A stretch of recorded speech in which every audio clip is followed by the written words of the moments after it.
कल और आज 2 दिन का ये कैंपेन चला। हमने कुल 978 टीम बनाए थे उत्तर और दक्षिण हरियाणा बिजली वितरण निगम को मिला के, और 22,180 प्रेमिसेस में हमने चेक किया है ये 2 दिन में, और हमने 3,729 चोरी के केसेस पकड़े हैं और कुल 13 करोड़ रुपए से थोड़ा ज़्यादा की रेवेन्यू हमने इसमें असेस किया है। आपको याद होगा कि फरवरी के महीने में और जुलाई के महीने में भी ऐसे ही हमने कैंपेन चलाया था। उन दोनों कैंपेन में 36 करोड़ रुपए के हमने चोरी पकड़े थे। तो इस बार 13 करोड़ पकड़े गए। इस तरीके से कुल 49 करोड़ रुपए के चोरी हमने ये स्पेशल कैंपेन के जरिए पकड़े हैं। ये स्पेशल कैंपेन हम समय समय पर इसलिए करते हैं कि हमें एक हमारी अपनी इंटेलिजेंस सोर्सेज हैं जो इसको देखते हैं कि कौन सी कंज्यूमर कैटेगरी है जिनका पॉसिबिलिटी है कि वो उस सीजन में उनके द्वारा कोई बिजली की चोरी की जा रही है। मैं ये बताना चाहूँगा, जो बिजली की चोरी करते हैं वो सिर्फ अपने फायदे के लिए चोरी कर रहे हैं ये नहीं है। उनके जो चोरी का जो खामियाजा है बाकी जो कंज्यूमर है जो रोज अपने बिल पेमेंट करता है हर महीने, उनके ऊपर भी पड़ता है, क्योंकि जो हमारी नुकसान है वो नुकसान की भरपाई जो अच्छा कंज्यूमर है, जो पेइंग कंज्यूमर है, उसको करना पड़ता है।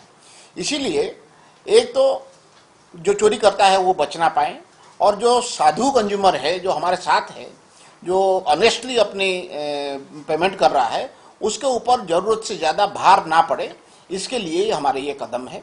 और ये एक इतना तक तो हमने पैसा डायरेक्टली अर्जित किया, लेकिन इससे एक डिटरेंस इफेक्ट भी होता है कि भाई लोगों को लगता है कि उनके ऊपर हमने निगाह रखी हुई है, पकड़े हुए हैं, तो वो जो चोरी करने वाले हैं जिनका पॉसिबिलिटी है चोरी करेंगे वो चोरी बंद कर देते हैं। उसमें हमें और कहीं ज़्यादा फायदा होता है रेवेन्यू को बढ़ाने में। तो ये मोटे तौर पर हमारे चीज़ है। अगर इसको अलग अलग करना चाहेंगे तो हमारी करीब 5 करोड़ रुपए की उत्तर हरियाणा बिजली वितरण निगम के चोरी पकड़े गए हैं, और 7.38 करोड़ रुपए की 5.5 करोड़ उत्तर के और दक्षिण के 7.5 करोड़ के आसपास हमने इस बार चोरी पकड़े। एनसीआर का ज्यादा डेटा है क्या सर? कुछ कम? हाँ, एनसीआर का डाटा मैं आपको दे सकता हूँ, ये मैं जो बता रहा हूँ। अब एनसीआर जो है उत्तर दक्षिण दोनों में है, तो आप अगर चाहेंगे जो ये क्यूमुलेटिव प्रोग्रेस मेरे पास है उसकी कॉपी मैं आपको दे दूंगा। मोटे तौर पर आप देखेंगे जैसे गुरुग्राम है, उसमें हमारे 2 सर्कल हैं, वो दोनों सर्कल में एक सर्कल में 171 और दूसरे सर्कल में 118, इस तरीके से करीब 3 करोड़ रुपए को वहाँ पकड़ा गया है। जो फरीदाबाद है उसमें 1.36 करोड़ का पकड़ा गया है। जो कैथल है वहाँ 91 लाख का पकड़ा गया है, और पानीपत में वहाँ 1 करोड़ 5 लाख रुपए का कुछ चोरी पकड़ा गया है, और जो बड़ा है भिवानी में 60 लाख रुपए का पकड़ा गया है। इस तरीके से हमारी डिफरेंट जगह, कुरुक्षेत्र में 60 लाख का पकड़ा गया है, करनाल में 63 लाख का पकड़ा गया है, तो सोनीपत में 64 लाख का पकड़ा गया है, रोहतक में 60 लाख का पकड़ा गया है, झज्जर में 34 लाख का पकड़ा गया है। इस तरीके से ये क्या है, ये आपको एक देखने वाली बात है कि 22,000 प्रेमिसेस को हमने चेक किया और 3,700 चोरियाँ पकड़ी गई। तो परसेंटेज टर्म में आप इसको देखेंगे ये करीब 1.5% के आसपास, 15% के आसपास बैठता है। डोमेस्टिक में भी किया है? हाँ, डोमेस्टिक में भी किया है, कुछ इंडस्ट्रियल एरिया में किया है और कुछ नॉन डोमेस्टिक कमर्शियल में भी किया है। तो हर किस्म के कैटेगरी जहाँ से हमारी इंटेलिजेंस मिल रहा था कि चोरी हो रही है उसमें हमने किया। वो वैसा कैलकुलेट नहीं होता है, मेरे पास जो कैलकुलेशन है वो in terms of kilowatt load 7,704 kilowatt, हाँ 7 मेगावाट का चोरी पकड़ा गया है। जी, 2 तरीके के हैं। एक तो क्या है कि वो कोई सैंक्शन लोड कुछ था और उससे ज़्यादा के ड्रॉ कर रहा था, वो अपने सैंक्शन लोड बढ़ा लेंगे, एक ये है। दूसरा है कहीं एकदम डायरेक्ट भी थेफ्ट हो रहा था, वो पकड़ा गया तो वो हमारी रेवेन्यू स्ट्रीम में जुड़ेगा। तो दोनों स्थिति में एक तो हमारी सिस्टम को बेहतर चलाने में, वोल्टेज लेवल को मेंटेन करने में, डिस्ट्रप्शन को मैनेज करने में मदद होगा। दूसरा, हमारे रेवेन्यू भी बढ़ेगा। तो सर तीनों कैटेगरी में आपने रेट किया सर, इसका क्या आकलन है सर, कोई आंकड़े हैं कि नहीं, अभी मेरे पास कंज्यूमर कैटेगरी वाइज अभी, क्योंकि अभी आज की जो रेट है वो पूरी नहीं हुई है। पूरी होने के बाद अगले 2-3 दिन में हम कैटेगरी वाइज भी एनालाइज करेंगे और उसमें कंज्यूमर कैटेगरी वाइज देखेंगे किस एरिया में किस कंज्यूमर की चोरी हो रही है और उसके लिए हमारे एहतियात उस तरीके से हो। रेड हुई है, इसके अंदर किसी कर्मचारी या अधिकारी को संलिप्तता पाई गई है? वो एक्चुअली क्या होता है कि हमने जो टीम बनाया है वो टीम हमने उसी एरिया के कर्मचारी अधिकारियों को लेके किया है। अभी तक ऐसा कोई चीज नहीं मिलता है। हालांकि पीछे एक बार रेड में मुझे मिला था कि एक जगह ट्यूबवेल कनेक्शन 3 फेज का था, लेकिन कागज में वो सिंगल फेज का था। तो वहां तो डेफिनेटली संलिप्त थे ही, वो उसमें कार्रवाई किया भी गया। तो ऐसे ही कई जगह हमारे पहले बिजली के बिल पेमेंट ना होने की वजह से लाइन काटा गया था, लेकिन हमारे विजिलेंस टीम ने चेक किया, इसके दौरान नहीं, अलग से, जहां पाया गया कि उनको उसी प्रेमिसेस में दूसरा कनेक्शन दे दिया गया है। ये तो बिल्कुल सरासर उसमें मिलीजुली काम हुआ है और ये मदद करने की नियत से, बदनीयत से ये काम किया गया है। तो ये एक फैसला हमने लिया है। ऐसे जो अधिकारी हैं जिनके अप्रूवल से ऐसे काम हुआ है, उन सब अधिकारी के खिलाफ कार्रवाई होगा। अगर वो अधिकारी ऐसे रेवेन्यू इम्पोर्टेंट सब डिवीजन या डिवीजन में है, उनको वहां से तबादला भी किया जाएगा।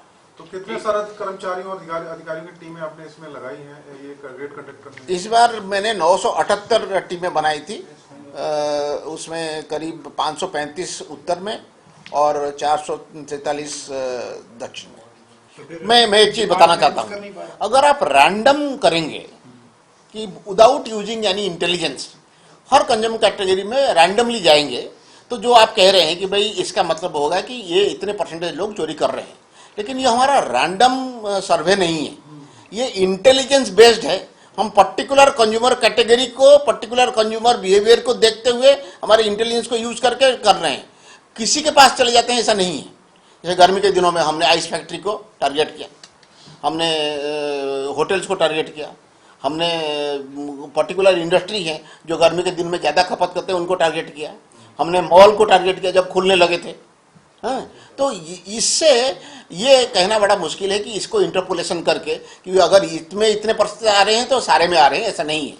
हम जैसे सड़क पर जितनी गाड़ी जाती है, कमर्शियल तो था ही ना सर, ये वाला ये कमर्शियल भी इसमें शामिल है, कमर्शियल को रखें तो कमर्शियल भी है और रेसिडेंशियल भी है और इंडस्ट्रियल भी है, तीनों कैटेगरीज में रहे। डिस्ट्रिक्ट की डिटेल्स आएगी सर, क्या डिस्ट्रिक्ट वाइज क्या सबसे ज्यादा कहाँ मामले मिले? अभी मैंने बताया सबसे ज़्यादा गुड़गांव में, 2 हमारे गुड़गांव में सर्कल है, तो दोनों सर्कल मिला के 3 करोड़ के आसपास हमने गुड़गांव में पकड़ा है।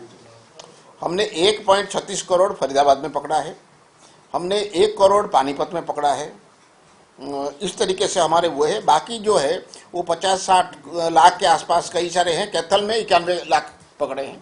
तो इस तरीके से मैं ये डिटेल आपके साथ साझा करूंगा कि किस सर्कल में कितना पकड़े गए हैं। तो कब तक चलती रहेगी सर? कब तक इसकी आज शाम को खत्म हो रहा है, समाप्त हो गई है? आज शाम को खत्म हो रहा है ये कैंपेन का।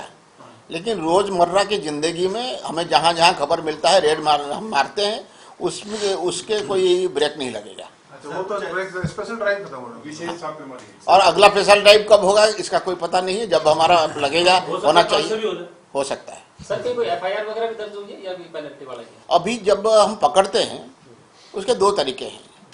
एक ये है कि हम कंपाउंडिंग के लिए उनको एक नोटिस देते हैं, जो पैसा जमा कर देता है फिर वो कंपाउंड हो जाता है। अगर वो कंपाउंडिंग के पैसा जमा नहीं करता है फिर उसके ऊपर एफआईआर दर्ज होता है, थेफ्ट के केस चलता है। सर इसमें कोई विरोध की भी खबर आई?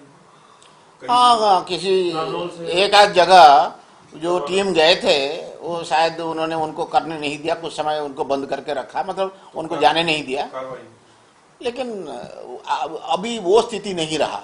एक्चुअली चाहे गांव हो या शहर हो, अभी हमारे बिजली के कर्मी अभी लोगों के दुश्मन नहीं है। हम लोगों को एक अच्छा जिंदगी जीने के लिए, अपने बिजनेस चलाने के लिए, अपने इंडस्ट्री चलाने के लिए जो बिजली की जरूरत है उसको पूरा कर रहे हैं। इसीलिए हम उनके विकास में एक भागीदार के रूप में है, उनके सहयोगी के रूप में है। इसीलिए जो बिजली कर्मी और बिजली अधिकारी जब एनफोर्समेंट के लिए जाते हैं, वो टेम्परली जिसके यहाँ जाते हैं, हो सकता है वो थोड़ा रिजेंटमेंट शो करे, लेकिन आमतौर पर हमें सहयोग मिलता है। उसके खिलाफ कोई कार्रवाई हुई है? नरवाना की घटना की या नाम? अभी मैंने क्या कार्रवाई हुआ है उसको नहीं पूछा, क्योंकि वहां से निकल के वो टीम को दूसरी जगह जाना था, वो साथ साथ चल पड़े। जब वो सारा आज का हो जाएगा उसके बाद ग्रेविटी को देखते हुए उसके ऊपर निर्णय लेंगे।